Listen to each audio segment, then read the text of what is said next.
বাজেটের দিন আমরা দেখলাম মার্কেট তো খুলেছিল রবিবার, কিন্তু মার্কেট সেভাবে তাজা হলো না, শেয়ার মার্কেট সেভাবে তাজা হলো না। অথচ ঠিক তার পরের দিন সেদিনও খুব একটা ভালো নয়। আজ দেখুন বাজার আকাশ ছুঁয়ে যাচ্ছে। কেন? তার কারণ গতকালের একটা ছোট্ট স্টেটমেন্ট যেটা এলো মার্কিন মুলুক থেকে। ভারতের উপর, ভারতীয় পণ্যের উপর যে শুল্ক বসানো হয়েছিল সেই শুল্ক কমিয়ে 18% করা হচ্ছে। আমেরিকান প্রেসিডেন্টের এই বিবৃতি এবং সোশ্যাল মিডিয়া জানানোর পর তারপর ভারতের প্রধানমন্ত্রী সাধুবাদ জানানো, অর্থাৎ এখন থেকে ভারতীয় পণ্যে 18% শুল্ক। আমেরিকায় কোনো পণ্য যদি রপ্তানি করতে হয়, এক্স হ্যান্ডেলে পোস্ট করে প্রধানমন্ত্রী নরেন্দ্র মোদী জানিয়েছেন এবং জানিয়েছেন যে মার্কিন প্রেসিডেন্টের সঙ্গে তার কথা হয়েছে, ট্রাম্পের সঙ্গে কথার পরেই শুল্ক কমেছে।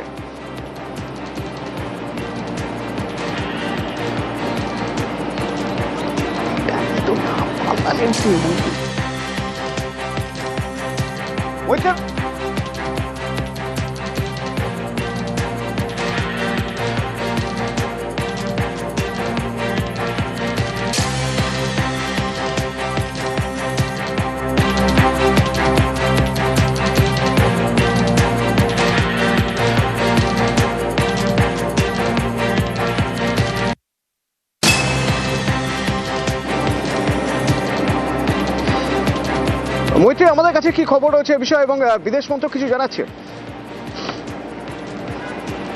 দেখো, এখনো পর্যন্ত যেটা জানা যাচ্ছে যে আজকে যেরকম জানা যায় যে ট্রাম্প প্রথমে টুইট করেন এবং তার সমাজ মাধ্যমে তিনি জানান এবং তারপরে নরেন্দ্র মোদীও একই কথা জানান যে ভারত মার্কিন ট্রেড ডিল ফাইনালি চূড়ান্ত হয়েছে এবং যেখানে 50% শুল্ক ধার্য করা হয়েছিল ভারতের ওপর, সেই শুল্ক কমিয়ে 18% করা হলো এবং সেটা আজ থেকেই লাগু করা হলো বলে ডোনাল্ড ট্রাম্প ঘোষণা করেছিলেন। পরে নরেন্দ্র মোদীও তিনি এই ঘোষণা করেছেন এবং এই যে ডিল হয়েছে, এই ডিলের পেছনে, ট্রেড ডিলের পেছনে কিন্তু আরো কিছু শর্ত আরোপ করা হয়েছে। যেমন ভারত রাশিয়া থেকে আর তেল কিনবে না এবং তার বদলে ভেনেজুয়েলান অয়েল কিনবে ভারত, সে বিষয়ে তারা স্বীকার করেছে এবং তার পাশাপাশি মার্কিন মুলুক থেকে $500 বিলিয়ন এনার্জি কিনবে ভারত।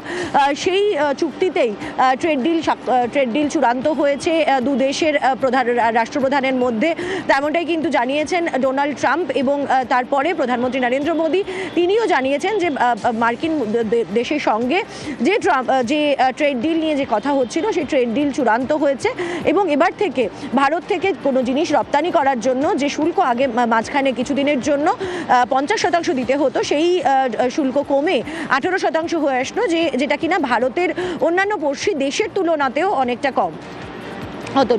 আচ্ছা, ধন্যবাদ। আমরা কথা বলেছিলাম বিশেষজ্ঞ রাজাগোপাল ধর চক্রবর্তীর সঙ্গে, তিনি কিভাবে দেখছেন শোনা যাক।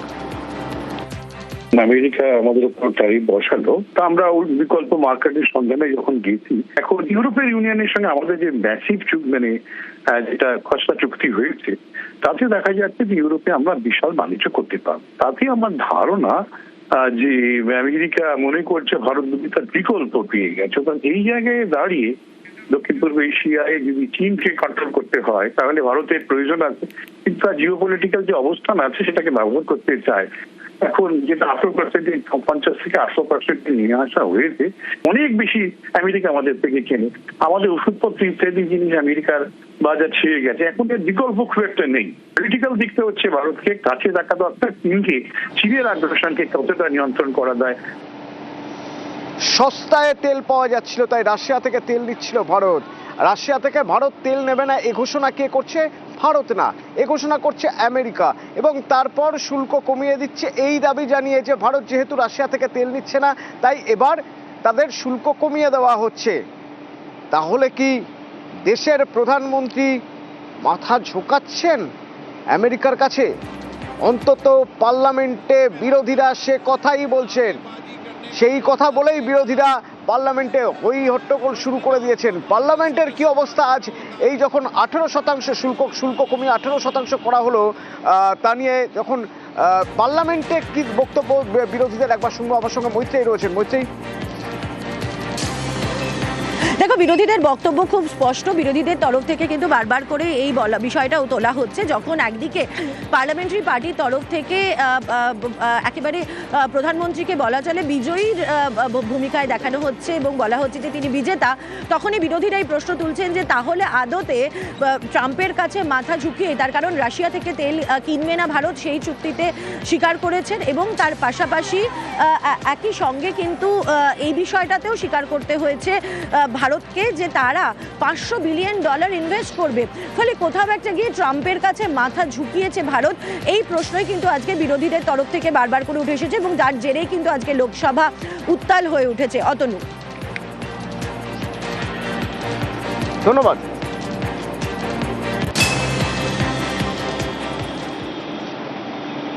আন্তর্জাতিক খবর থেকে এবার একটু জাতীয় স্তরে আসা যাক, বা বলা ভালো রাজ্য রাজনীতির খবরে আসা যাক। যখন অমিত শাহ এ রাজ্যে এলেন, এসে দেখা গেল তার গলায় বামেদের প্রশংসা, তুলনা টেনে আনছেন এখনকার সময়ের থেকে বামেদের সময়ের।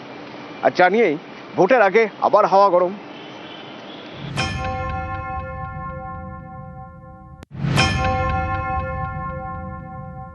ममता दीदी, आपसे तो वो कम्युनिस्ट अच्छे थे, आपने तो पूरा बंटाधार कर।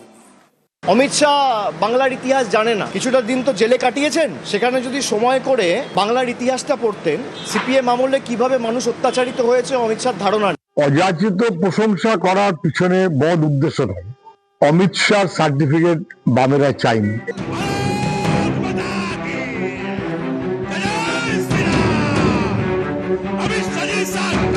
বঙ্গ রাজনীতিতে গেরুয়া শিবিরের বিচরণ সেই জনসংঘের আমল থেকে। তারপর হাতে গোনা কয়েকজন সাংসদ বিধায়ক পেয়েছে বিজেপি।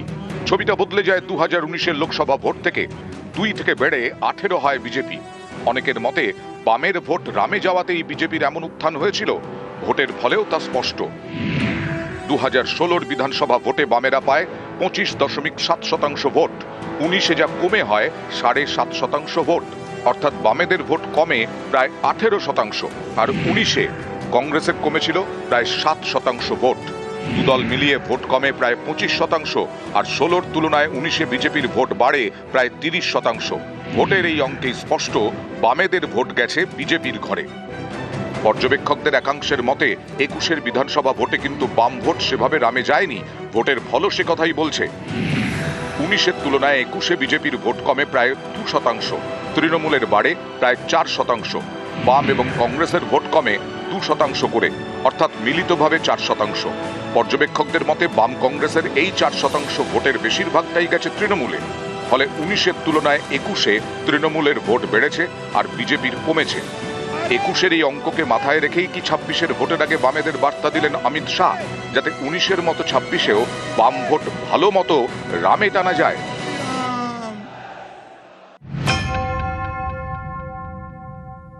साढ़े 4 दशक से बंगाल पिछड़ता गया, पिछड़ता गया, पिछड़ता गया। पहले कम्युनिस्ट पार्टी, इन्होंने बंगाल को पीछे ला जाने में कोई कसर नहीं छोड़ी। और फिर ममता जी आई, उन्होंने माँ माटी मानुष का नारा दिया। ममता दीदी, आपसे तो वो कम्युनिस्ट अच्छे थे, आपने तो पूरा बंटाधार कर। অমিত শাহ বাংলার ইতিহাস জানে না, কিছুটা দিন তো জেলে কাটিয়েছেন, সেখানে যদি সময় করে বাংলার ইতিহাসটা পড়তেন, সিপিএম আমলে কিভাবে মানুষ অত্যাচারিত হয়েছে অমিত শাহর ধারণা নেই। অমিত শাহ বানতলা, ধানতলা, ছোট আঙারিয়া, চমকাইতলা, সিঙ্গুর, তাপসী মালিক এগুলো জানে না। অমিত শাহকে আগে বাংলার ইতিহাস পড়ে আসতে বলুন। সুশান্ত ঘোষের যত সাঁগড়ে, বেড়াচাপড়ার গণহত্যা, গড়বেতার গণহত্যা, কঙ্কালকাণ্ড, সব এখন বিজেপি। সুশান্ত ঘোষের ডান হাতের ওই শুকুর আলীর ছেলে এখন বিজেপি করে। অমিত শাহকে বলুন শুকুর আলীর ইতিহাসটা একবার পড়তে। অযাচিত প্রশংসা করার পিছনে বড় উদ্দেশ্য নয়। অমিত শাহ সার্টিফিকেট বামেরা চাইনি এবং আরএসএস মার্কা অমিত শাহ নানান কাণ্ড কারখানা, কিন্তু আমাদের কোনো সার্টিফিকেট অমিত শাহ সে ছিঁড়ে ফেলাটাই স্বাভাবিক বলে আমরা মনে করি। ওর সার্টিফিকেট মূল্যহীন। নিউজ 18 বাংলা।